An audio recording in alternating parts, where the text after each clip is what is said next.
Hello, nerdy romantics. So let's get back to our discussion on Black Panther 2 Wakanda Forever. In this part of our discussion, we will continue what we've been talking about with regard to women left behind after war. We're going to talk a little bit more about other things in the movie, and we are going to give this movie a Goodreads rating. So stay tuned. This is the Nerdy Romantics Podcast, and I'm your host, Y.M. Nelson.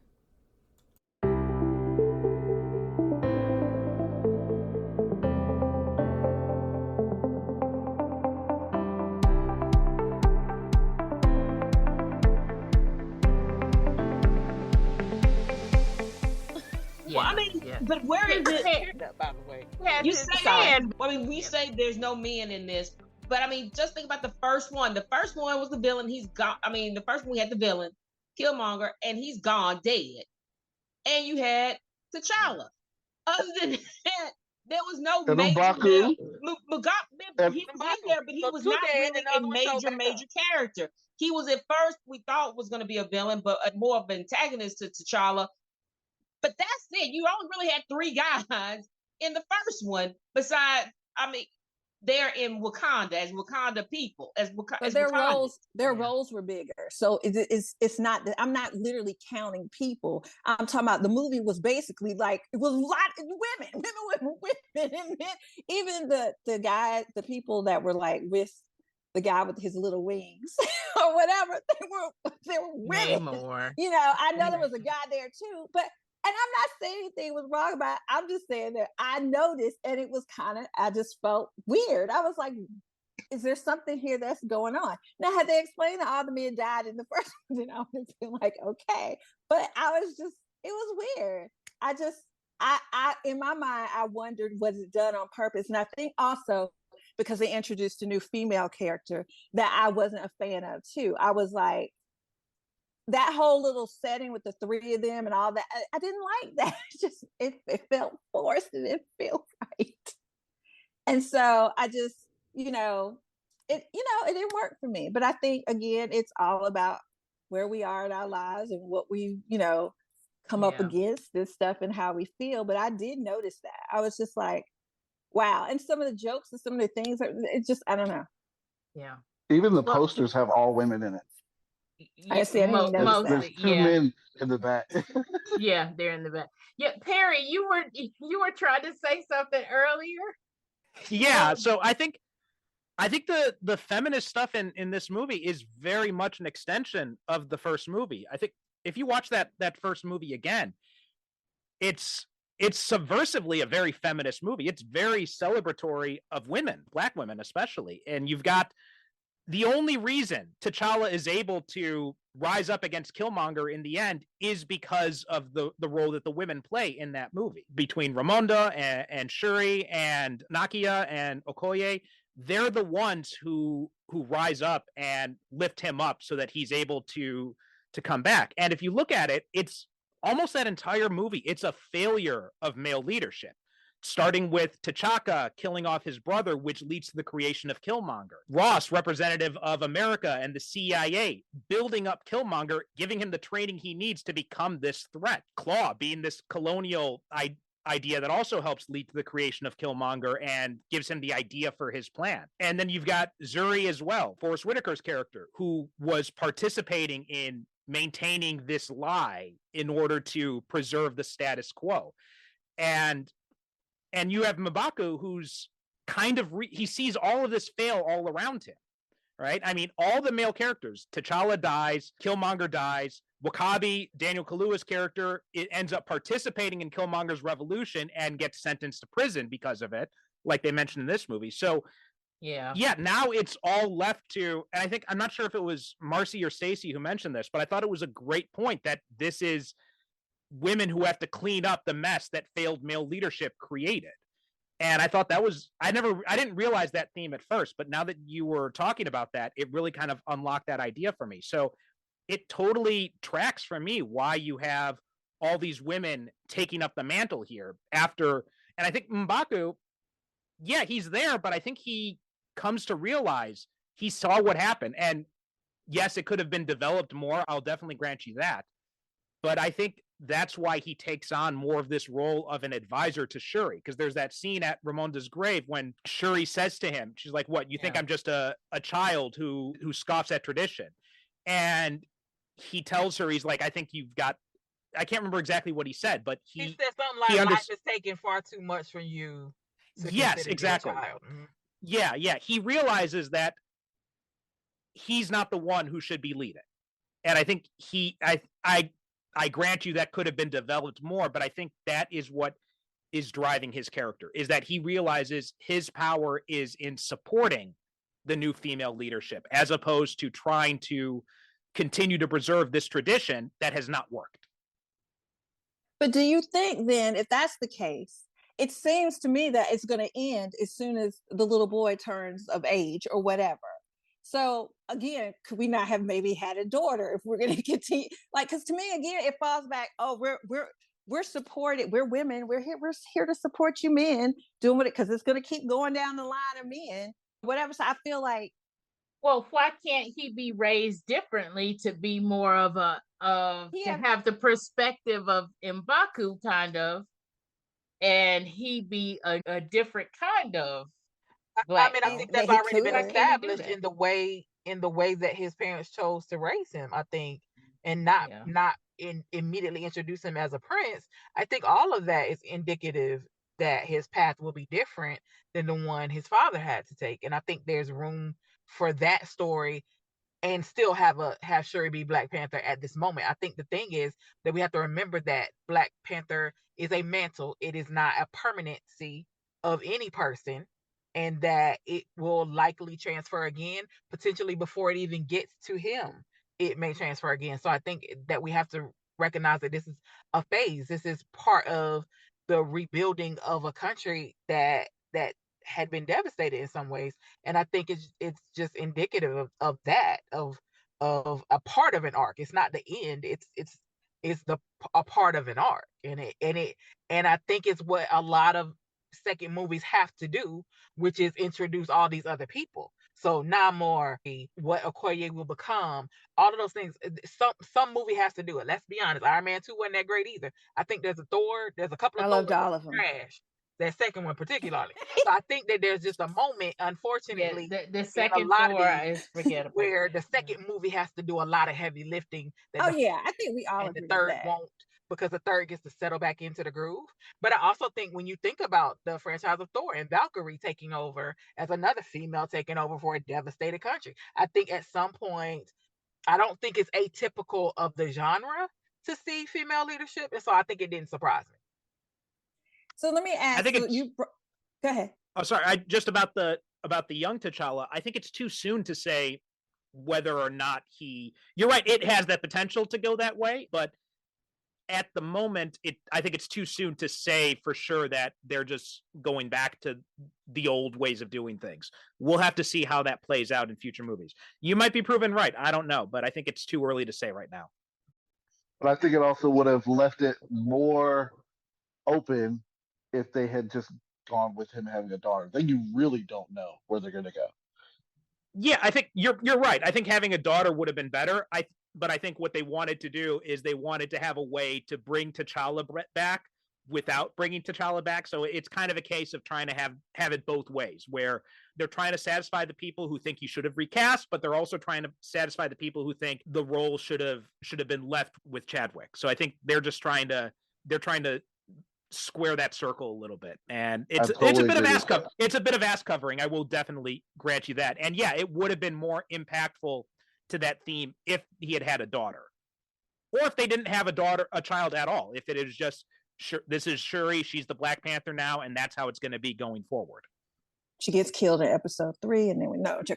So then, so Lord. I wanted to ask y'all about Riri, because this is one of the things that I guess bothered me. And I know the movie was already too long, so they can't explain everything. But y'all, when she was in the room with Angela Bassett and they needed help, I guess she was trying to keep her shields up or everything. I don't remember. And she was like, "Can I help?" or whatever. Angela Bassett's like, "Sure." So she runs up to the wall that none of us even knew anything was there. And she is gone. I'm She didn't have to learn nothing. There were no passwords she had to put. It was just like, it's little things like that throughout the movie that just kind of, again, I was like, how does she know what she's doing? And don't but by that point, she'd already been in the lab with Shuri, so I don't. That wasn't Shuri's lab that she was standing in. Shuri's lab. No, but she had already been in the lab with Shuri, so she was familiar with the technology, the who and the what. She may be familiar with the technology, but I wouldn't expect her to be familiar with the program. So she may have, hey, I've used a Mac before, but why she would know about the security protocols that she's doing to keep the shields up, I don't feel like that's what she was back there doing while she was working on her little Iron Man suit. So to me, it didn't make any sense. And it just, again, in the normal context of stuff in real life, we wouldn't expect anybody to be able to do that. And it just felt like it wasn't explained. And so again, her whole character, to me, she's this whiz kid out of nowhere in school. She acts a little silly to me. And then, like, there were so many parts of this movie that it just didn't do it for me. And the thing is, I didn't hate the movie at all. I enjoyed it. But like when you go and you like kind of break it down, I really don't know. I can't tell. No, I did, but you know how I am. Like, and this is interesting to me. I feel like people who are very invested in it and who had that background and stuff, y'all are going to always have a different, because you're seeing stuff that you read about. You see it come to life. It's working for you. I'm on the outside and I'm like, this don't make no sense. But you have more information than I do, so that would make sense. But I'm telling you, as somebody who's just sitting here trying to be entertained, y'all know how I am. Any other movie, when they do junk like that, I'm like, that don't make no sense. I would be the same way here. It didn't make any sense to me. But if you're like, no, she actually wrote that program. She would know how to use it. I didn't see that in the movie, so I didn't know. I can only go by what they showed me. And it was little things like that I was just like, I wish we could have explained that a little better, because it just takes away little things from the movie because I get stuck on it. I'm like, yeah, right. I think that's just part of the suspension of disbelief in movies in general. Like when you see them guess a password, because nobody in movies uses a complex password. Everyone just uses the name of their pet or something like that. It's the same kind of idea. It's one of those little inconsistencies from reality that you just kind of accept to keep the story moving forward. And there are movies that you expect to have to do that from. So like, I haven't seen this movie, but I expect Cocaine Bear to be one of those where I have to kind of separate that. But I guess when I was looking at going into Wakanda and stuff, I wasn't expecting it to be that obvious. Obviously, I don't know enough about the scientific realm and stuff that there's tons of little things that could surely get passed by me, whatever. Those things would be fine. But I guess I just thought in this movie, something to me that seemed like a big what would not have just slipped through the crack. I think when Shuri asked her in the lab, how long did it take you to do this? And she was like, a couple of months. I think at that point they were trying to set you up to let you know this girl is a genius. Like she's level. Smart. So when I saw her take it up and guess her way through it, like it didn't shock me that she would. It wasn't any guessing at all. Guessing would mean hitting the wrong button, maybe or something. There was no guessing. She knew exactly what she was doing. And also, she had spent the rest of her time in the labs. That's where she came when she got there. So I think for me, it wasn't necessarily surprising. Also, when you wrap it up at the end and you see them still working together in the lab, she was with Shuri when she helped to create the flower. Like to me, it wasn't. I didn't suspend a lot of disbelief to figure that she was familiar enough to work her way through that. But so to me, I didn't have to suspend a whole lot of disbelief for that part. That was the least of it. There was some other parts where I felt like it was, but I will say that I agree, and I feel like we spent so much time in Namor's backstory that I do feel like we got cheated on everyone else's. Agree, because I really wanted to know about Wakanda. I could care less about Namor and his stuff.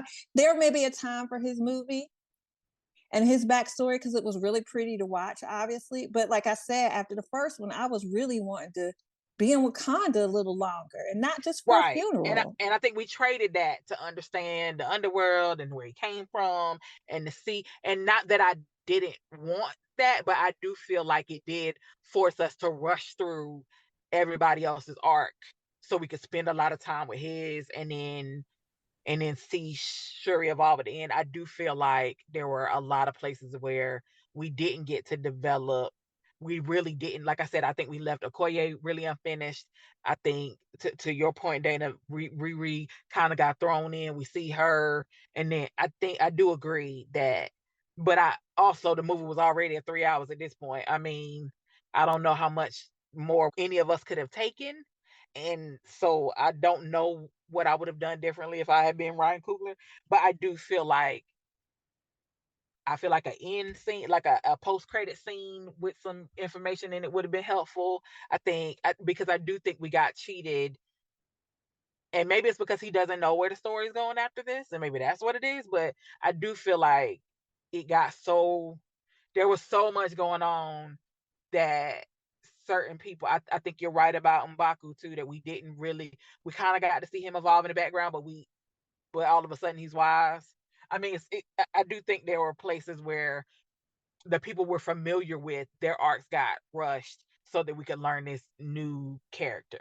And now I'm confused because I'm not even sure if he's going to like, do we have to watch him again? And that's why we needed to know so much about him now. Like, I think that was the thing, is it got rushed and we didn't get the benefit of the people that we knew already. So I agree with you on that part, Dana. And for Namor to be, well, I think of Namor a lot like I think of Killmonger, in the fact that he's like a justified bad guy. And from what we see of his origin story and everything, that helps us justify it. That helps us be like, okay, like we're justified in him being who he is and want to, burn up the surface world and all of that kind of stuff. But I feel like, and maybe it's just because I get where Killmonger is coming from, where his whole backstory was coming from. I get that whole thing because I'm a Black woman in America, and I'm of a certain age and have parents who are of a certain age. So maybe we just get that, versus we may need a little bit more here. But the thing is, we didn't really need a little bit more here once we saw him go back up on that surface world and those people being enslaved and everything. You didn't really have to do anything else to tell me backstory, right? We didn't really need anything else there to tell me backstory. Just give me that kind of portion to give me the backstory. Just like with Killmonger, we had that scene when his father is killed, and you just needed that one scene and that context within that scene to know, okay, I know where this guy is coming from. We just needed to have that one scene where he goes back up to the surface world to bury his mother, and we see that, and I'm fine. I just need that. And I will say the whole beauty of the underwater world where he lives, that whole scene, I think it's a little bit too long, but that was beautiful. That kind of took me back a little bit to, like, it not as intensely, but you know how when we first saw Wakanda and we first saw them fly into Wakanda, you had that awe, you had that, oh my gosh, in the first movie, you have that, it's beautiful. And so we kind of have a little bit of a resurrection of that feeling there. Now, to me, those scenes are the necessary scenes to me to just establish his character. And then I'm done. And then we could have spent that time with the other characters that we feel we got shorted on. That's just my opinion. What do y'all think? Yeah, I think you're right. Killmonger's origin story was told very expertly and succinctly in that first movie. We get everything we need to know about him in just those two scenes. Now, and we didn't need that much time on Namor.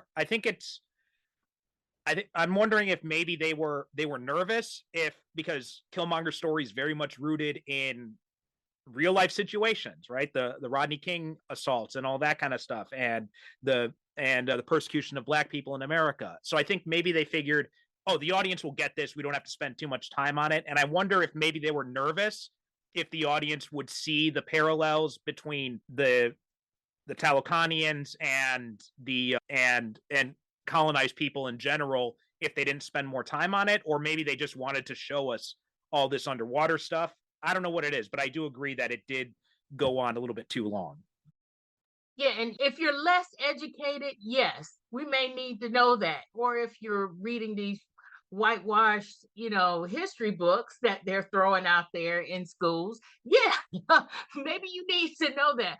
But if you know anything about the transatlantic slave trade and about colonization or anything like that, you just needed just those couple of scenes and you get it. And I think you're right. Maybe they think the people who are coming to watch this, we may need to handhold a little bit because they're not getting the truth in their school. I don't know what it is. I don't know if it's that, but I think once you build the world like that, you gotta justify paying for it, and so I think you gotta spend some time there in order for the expense of building. But the thing is, Marcy, is that unlike Killmonger, Namor is still alive. So we can go back to his world. And I think that's exactly what they're going to do is go back to his world at some point. I agree. No, I'm just saying if there's any reason for it to drag on that long, it was probably financial. Yeah. Oh, yeah. I agree. Yeah. I think. Oh, yeah. Totally. It would have been, I would have liked to save a lot of that extended Namor stuff for his own movie, which I don't think they've announced anything like that, but if they do one, that was where I think that stuff would be better served. You introduce him here, you give him a little taste of what his motivations are, and then you expand on it in another movie. I think would have been better. I agree. Disagree. I really liked when they showed. Wow. Okay, Stacey, tell us why. I mean, I just like the fact that you see what he is trying to protect, basically. And I like the fact that I knew the history, so I didn't really need that much. But I think there's a lot of people who don't know the history and they want to have the same kind of feeling as Killmonger. And if you don't understand his history of his people and how they came to be there underwater and having to go there, I think it loses some of his character of what he's fighting for, why he's fighting for it. And I think they did need to do it for most people out there. I mean, I knew about history, so it really didn't need it, but I think you needed that to kind of bring that in, to have that Killmonger aspect. You didn't need as much for Killmonger because what we see constantly, we see that constantly on TV every day about all the issues with police brutality. I mean, we've seen all that's happening, and we see that on different TV shows. If you are, we can see that. But unless you follow history, unless you paid attention to your history lessons, and depending on which state you came from, you may not have heard anything at all. That's what I was saying about the whitewashed. Yeah. It would have been whitewashed. So I think they did need that. Now, to say that the rest of it's rushed, there's not a way, to me, if you're going to keep that in there, no, it's not going to be rushed. It's already close to 3-hour long movie. Is we have Wakanda, the series, and we do that kind of a thing. That's the only way I can think to get everything that we've said. Like, we need more time with this, we need more time with that. It's already 3 hours. Even if we took that part with Namor's out, we still wouldn't have gotten everything we wanted. And like, I would like the world of Wakanda, and we just have a limited series and just see how the life of the Wakandian goes. I mean, we have Disney Plus. They can make it happen if they wanted to. But I think that really we needed that in there. For those people who don't know that history, they probably think, well, why is he fighting for? They just living under the water like Little Mermaid. I mean, you don't know. Right, exactly. I think they really needed that. And you can see how...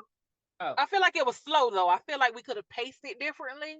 Yes, it could have been sped up. It was slow going. It was slow, but at the same time, I really think it was needed. Because I also think they're trying to pull in somewhat of a different audience too into it as more.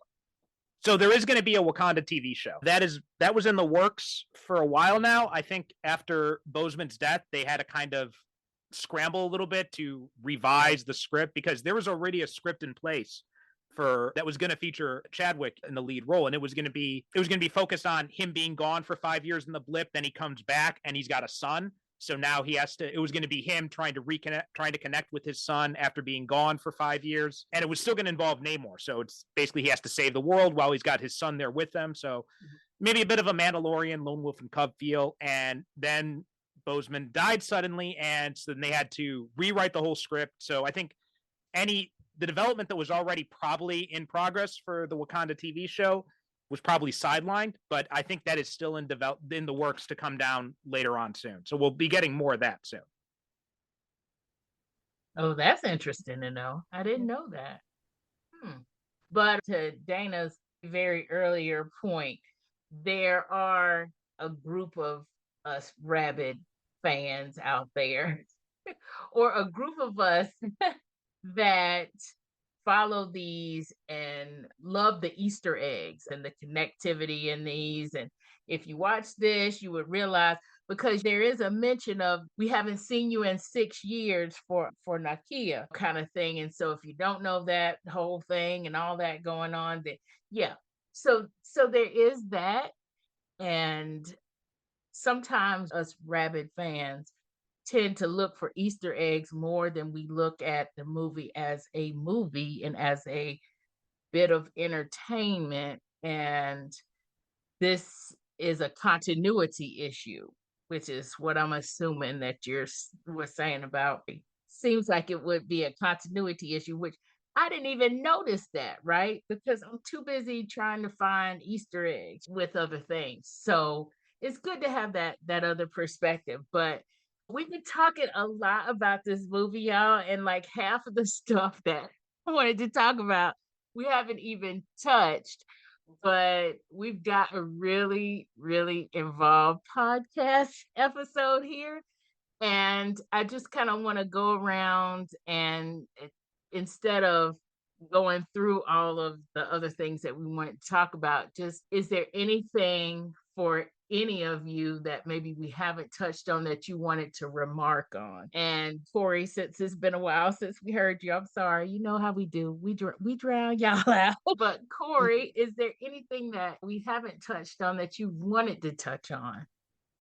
Well, for starters, I'm enjoying this whole thing because I love a good debate. I love when not when necessarily when people go at each other, but there's just a nice conversation happening, seeing But it's all from love there. multiple It's all points of love. view. Oh yeah, yeah, yeah. It's all love, multiple points of view, and all that kind of stuff. I think is great because some of the things that one person may say, someone else comes along and may enlighten them to go, oh, I didn't think about it that way, or whatever, that kind of thing. So I was just going to say that the only thing that I am looking forward to, or the thing that I wanted to talk about, was like, what's going to happen next? Everybody wants to know what's going to happen next. And when you look at the ending and you look at the post credit scenes with his son, first of all, for me, I was like, where did they find this child? Because he looks like he was born from Chadwick. Like, is he a relative of Right? his? Is he like a Exactly. distant, like spitting image of him from his eyes to his nose and the way that he was talking? That I was like, this is like a perfect casting for someone to take on that role if they were thinking about recasting or if they were thinking about putting someone else into the Black Panther suit. I thought that that was really amazing. It was very touching. And I also wanted to talk about the fact that I think this whole movie is basically a tribute to Chadwick. I felt like it was a way for us to remember him, a way for us to mourn him, and a way for us to appreciate the things that he brought to this franchise. I think that they did Yeah. a really well job from the beginning to the end with his son. I felt like they did a really delicate job with the way that they did it with respect to Chadwick's family. I think that that's part of the reason why they probably didn't recast is because they wanted to be respectful of the family. I think that the family probably had a lot of say so as to what was being done with the legacy of Chadwick Boseman and what was being done with the legacy of Black Panther.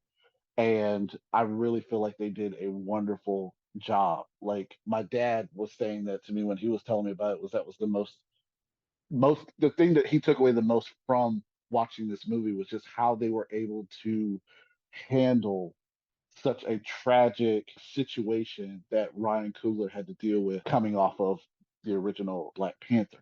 So I just wanted to say that I just really feel like they did a really good job, and I'm really looking forward to see what they do next. And I think that they still have a huge challenge ahead of them, just like they did with this one, but maybe not so much because there is a glimpse of what could happen with showing his son. We didn't know what we were getting into when we saw this movie. We had no inclination after seeing the first one of what was going to, we just thought we were going to have more of what we already had, right?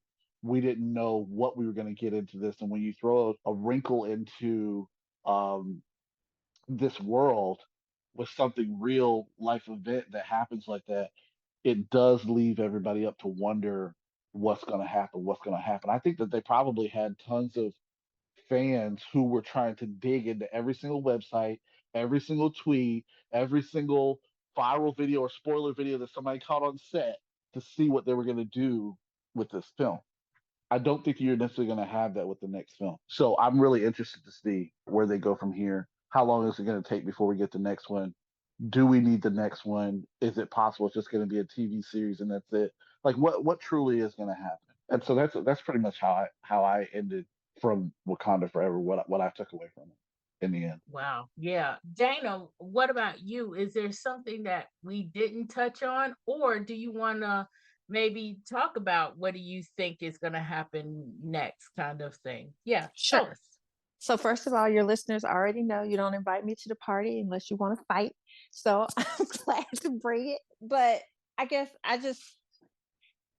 want to say that I am very aware of all the hard work and everything that goes into making movies. Like Corey and I are the people who at the end of the movie, we always sit there and watch end credits. And it's funny because we actually had somebody walk up to us and tell us one time, "Oh, there's no end scene, you can leave." And we're like, "Won't you tell us that we're not sitting here watching for an end scene? We like to see all the names and all the people that spent their time working on a movie like this." So I know Marcy laughed when I said like I liked the movie. I did like the movie. It's just that we're sitting up here talking about it, and it's easier to be an armchair critic and say the things that I spotted and didn't like or made me feel some kind of way. But I do appreciate all the hard work and the talent and the stuff that went into creating this film and the film before it. In terms of what happens next, there are a lot of things that were said tonight. Now I don't know what I want to have happen next. Initially, I was not interested in continuing Namor's journey. It was kind of weird because I guess I'm used to having a villain, we fight him, and then move on to the next one and the next story. But it definitely seems like this one will be continued. And so I don't really know what to think of that because I don't know that I want to continue. I'm not sure. And then the whole thing with his son, it's funny because I think a lot of people do this. I know I did. In the end, I was like, did Chadwick Boseman have kids? I didn't think he had any children, so I had to go and look it up too. So honestly, I don't know. Like again, because I don't know all the additional stuff. To me, I'm more of a tell me what you want to do and I'll let you know if I'm interested versus telling you where I want you to go with this. I'm not invested enough in this story to really say what I want to have happen versus I'll let you do it and I'll tell you if I like it or not. So Okay. Kinda, All right, that's fair. That's fair. Marcy, what about you? Is there something that we didn't bring up that you want to bring up? And or do you want to tell us what you think about what will happen next? So I also wanna give some credit to Ryan Coogler for the bravery of killing Ramonda in the midst of everything else because I think it was a bold choice in the scheme of things to add that to the list of people. And of course, it is a Marvel superhero. People come back all the time. But I think that there was bravery in the decision to do that, knowing how beloved the character was. To Dana's point, the difference is when I go into a movie, I'm going for what the movie's giving me, right? So I don't necessarily look for logic or any of those things. I go to see what the filmmaker is gonna give me.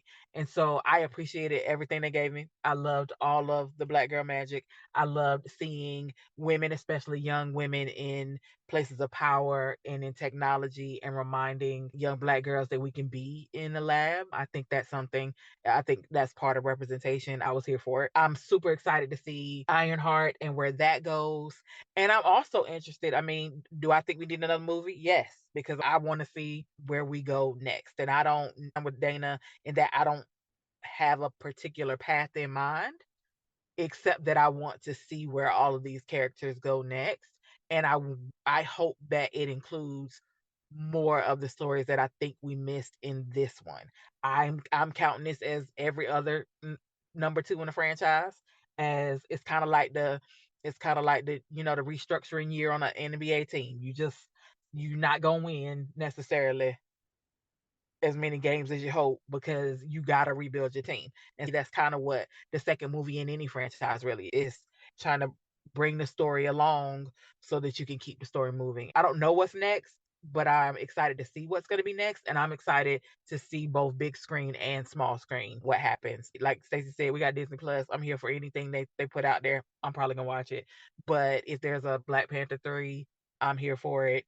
If there's a Midnight Angel, I'm here for it. I'm here for however they want to deliver it to me. I'm here for it.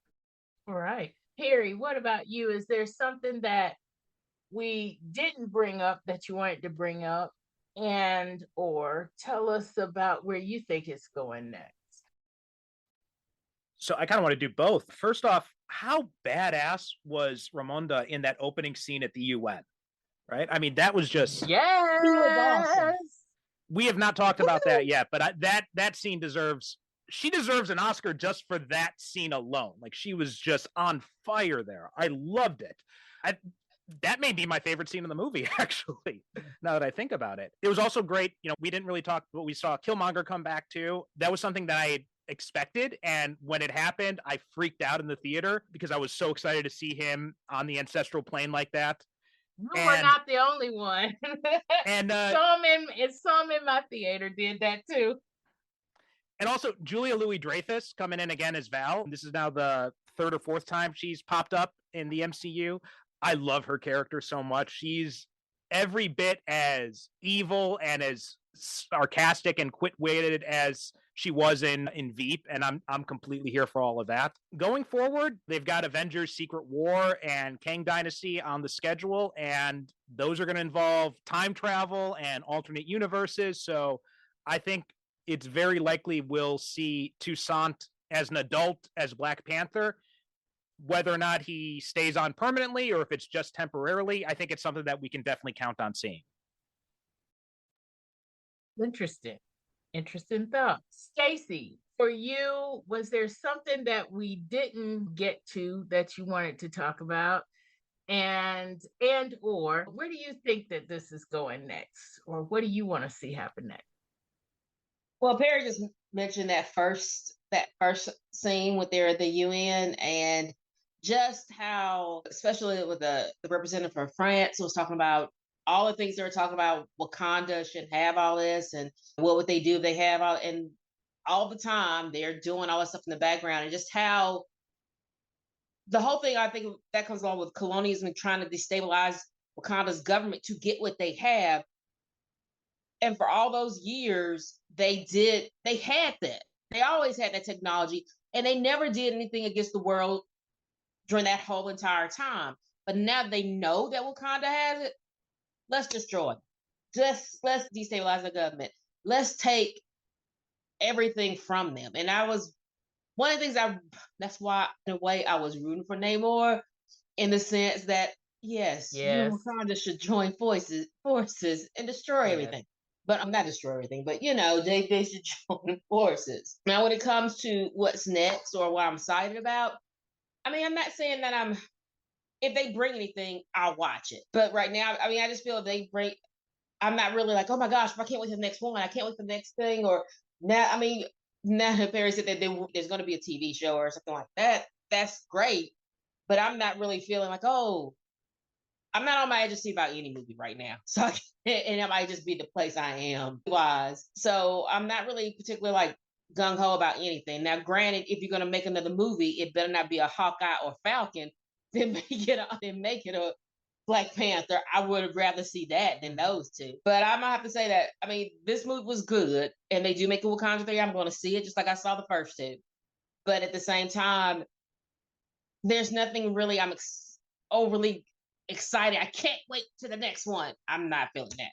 But I'm not feeling like that about anything right now. So, but it's funny because you mentioned Hawkeye and Falcon, and my thing with when I first kind of before the hype happened in the first Black Panther movie, before all that hype, I was kind of like, wow, they're gonna do Black Panther, and Falcon was actually the first Black superhero. People were like being all very pro-Black about Black Panther, and I was like, but Falcon came first. So I was having that kind of moment, but quickly got over that. But you're right. If they do a Hawkeye movie, I don't think I'd be going to see that. But finish the series, so I'm just saying I don't want to see a movie either.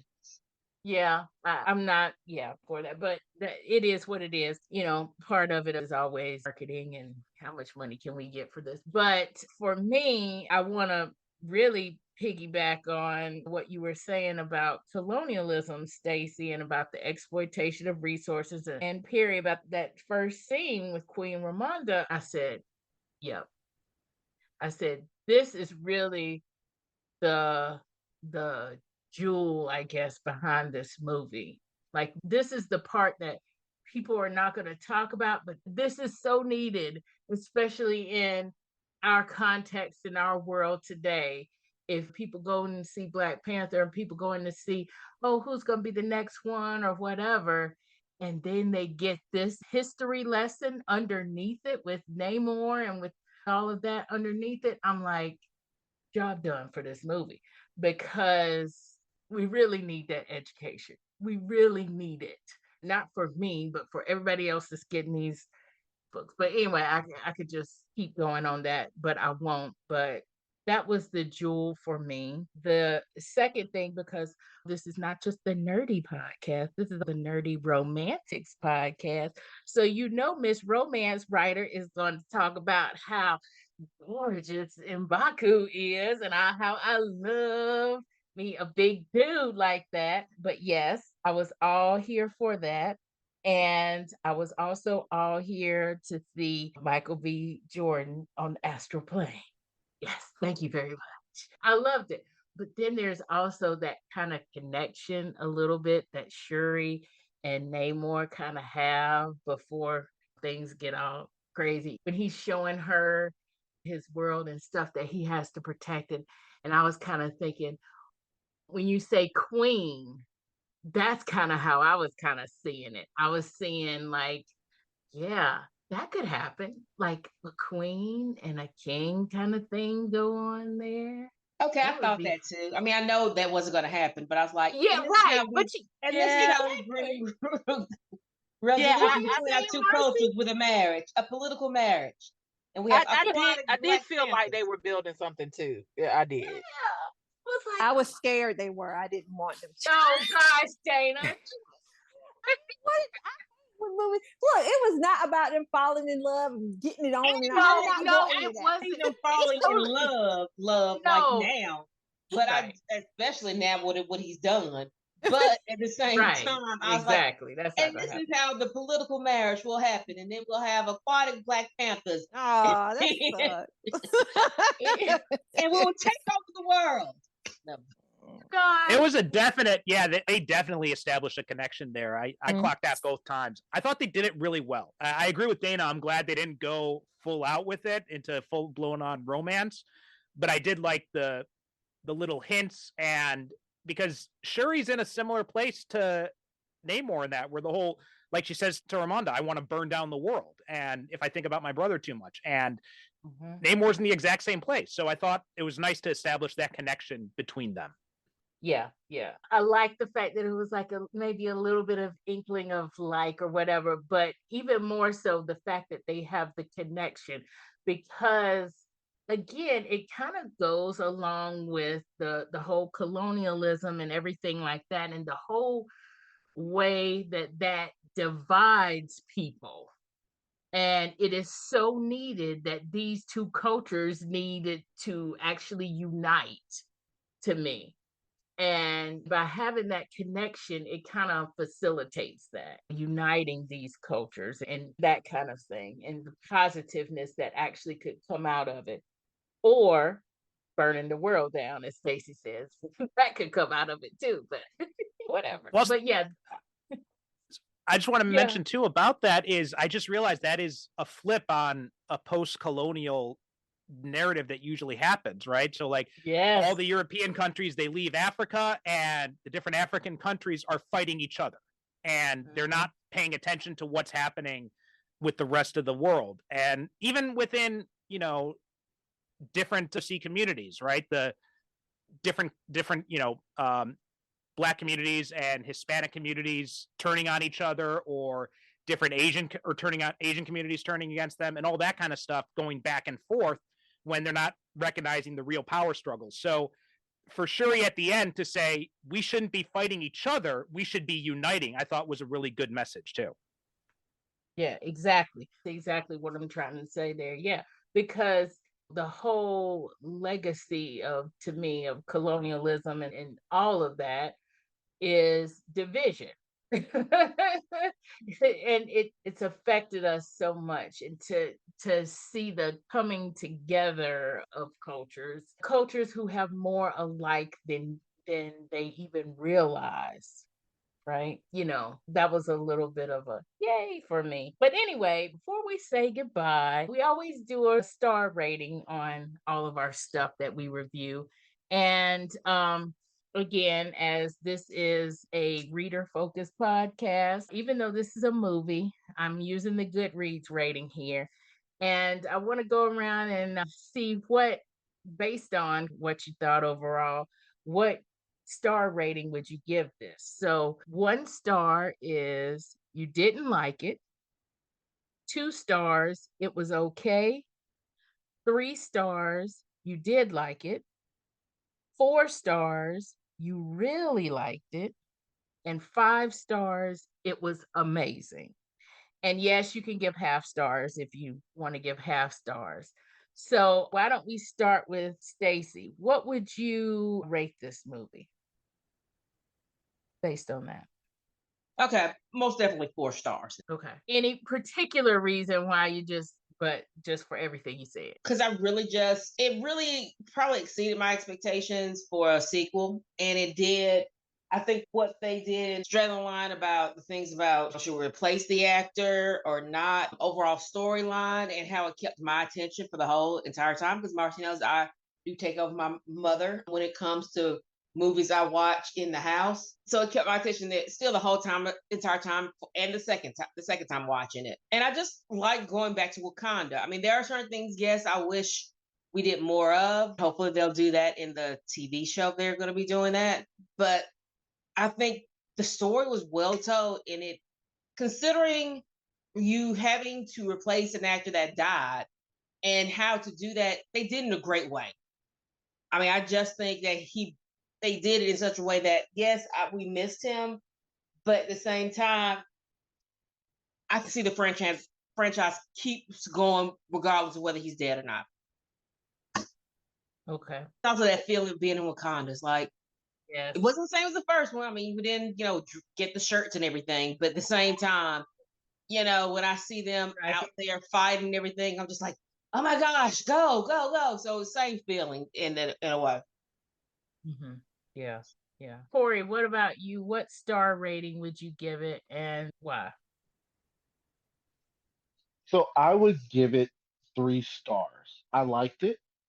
However, I don't think that it has replay value to me. I tried to watch it a second time, and the whole time I just kept saying, this movie is too damn long. This movie is too damn long. And it was one of those where I just wanted to fast forward to the good parts.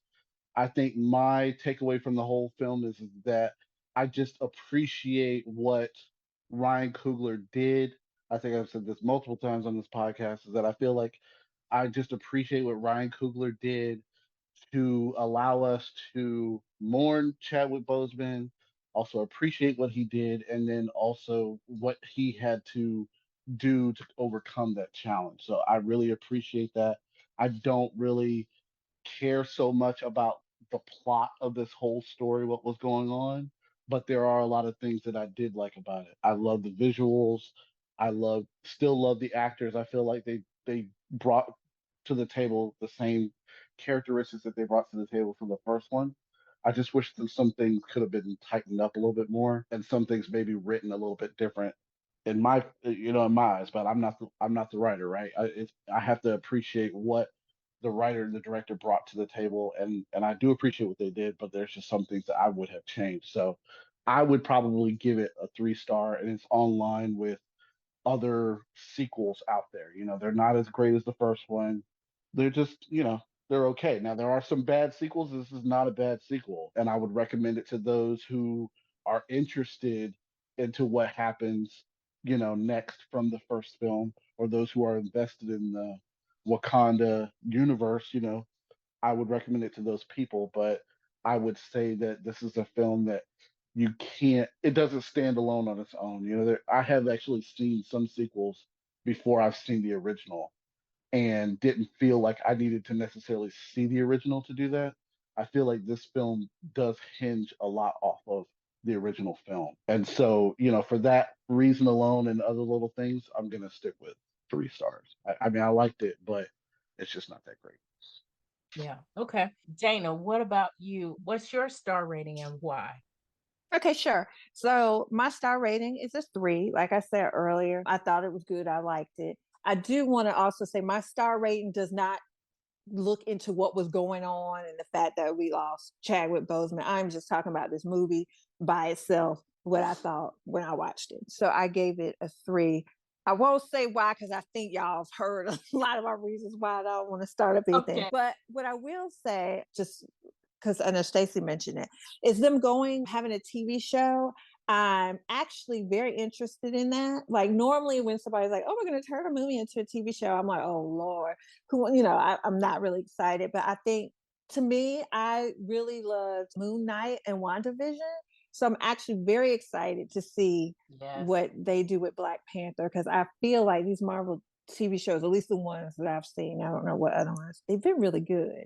So I'm interested to see how that turns out. So I'm excited about that. Okay, cool. Mary, what about you? What's your star rating and why?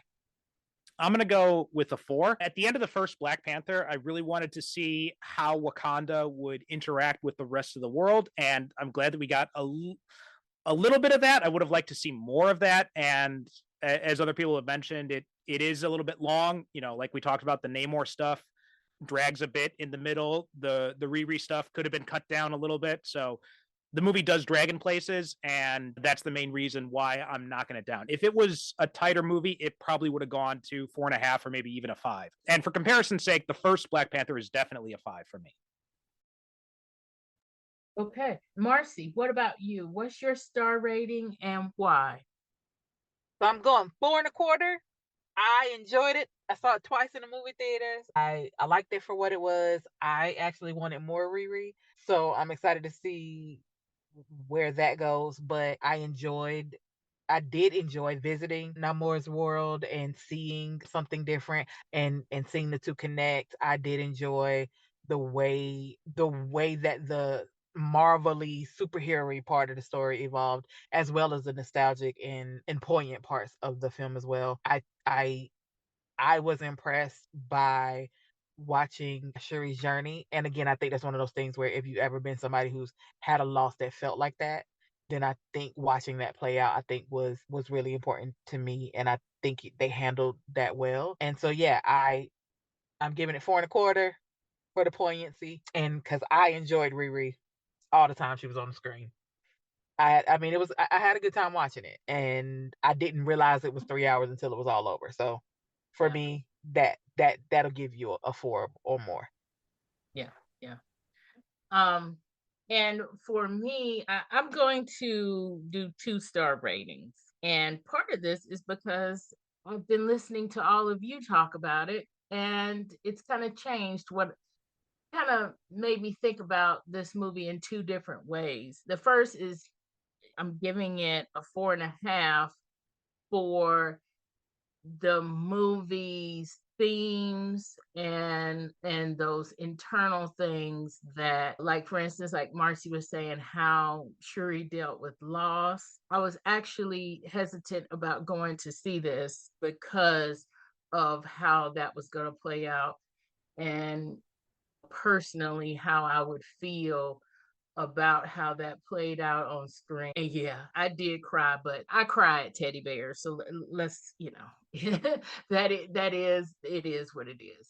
But to see the way she dealt with that was really strong. Of course, also what I was really excited about and happy about, not excited about because that would be going into the movie I was excited about, but after I saw it, what I was really happy that they did was to show this whole picture of colonialism and all of that, to have it be that kind of what I'm hoping will be a learning experience and an educational experience for people who need that, or for people who didn't know it before.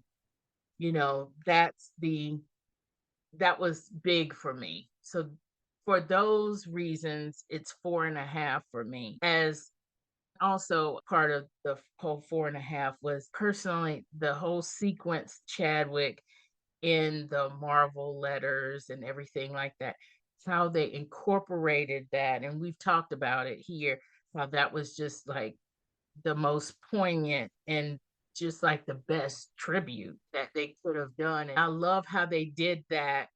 As a marketing person, I love how they did that with their logo. Right? They used their logo to pay tribute to this. It was amazing to me. That I was happy to see it. And a lot of people, that when I went into the theater, which is why I'm glad y'all talked me into going to see it in the theater, but the people in the theater, that was one of those moments that they had. And it was one of those moments that it's silent on screen and it's silent in the theater.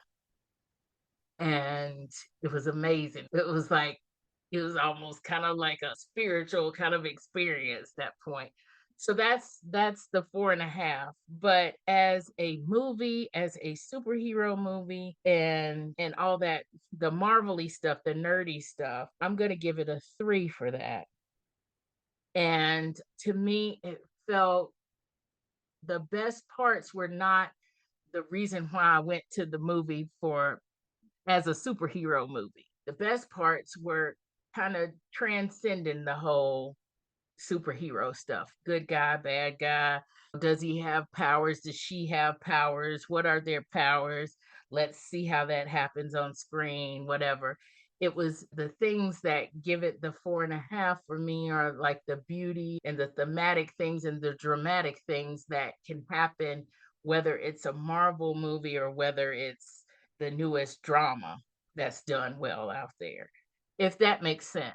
But yeah, as a superhero movie, and if you're going into it, and this is just my opinion, again, I'm not a comic book nerd, but I am a superhero nerd. But if you're going into it for the superhero, the action sequence, all of that stuff, I'm giving that part a 3. It was good, but it wasn't the best thing I've ever seen.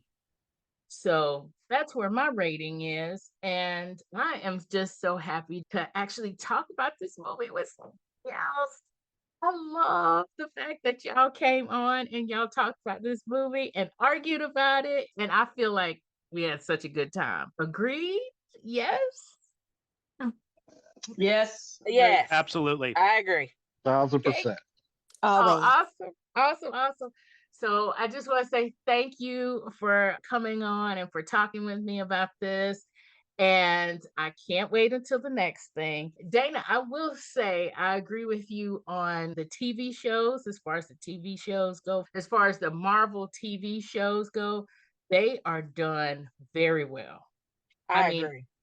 They're amazing. And I want to talk with y'all about some of these TV shows. So hopefully y'all will come back and talk with me about these Marvel TV shows. So thank you for coming on, everybody. Thank you for having us. Welcome. Thank you. Thank you. So that's all for this episode. If you want to get our show notes in your inbox, please consider signing up for our Nerdy Romantics newsletter. The sign-up form is at the bottom of each page on our new website. Thank you for listening.